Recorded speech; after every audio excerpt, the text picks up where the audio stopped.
विभूतिवृद्धिं कुरु मे गृहे श्रीः विभूतिवृद्धिं कुरु मे गृहे श्रीः सुवर्णवृष्टिं कुरु मे गृहे श्रीः धान्यवृद्धिं कुरु मे गृहे श्रीः कल्याणवृद्धिं कुरु मे गृहे श्रीः विभूतिवृद्धिं कुरु मे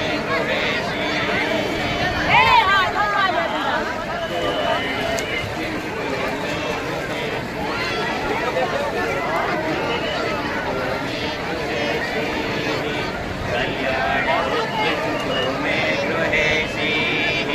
विभूतिवृद्धिं कुरु मे गृहे श्रीः लोकाः समस्ताः सुखिनो भवन्तु लोकाः समस्ताः सुखिनो भवन्तु लोकाः समस्ताः सुखिनो भवन्तु समस्तसन्मङ्गलानि भवन्तु ॐ शान्ति शान्ति शान्तिः हरिः ओम तत्सत् सर्वं श्री जगदम्बार्पणमस्तु सर्वं श्री गुरुचरणार्पणमस्तु। जय श्री माता, जय जय श्री माता।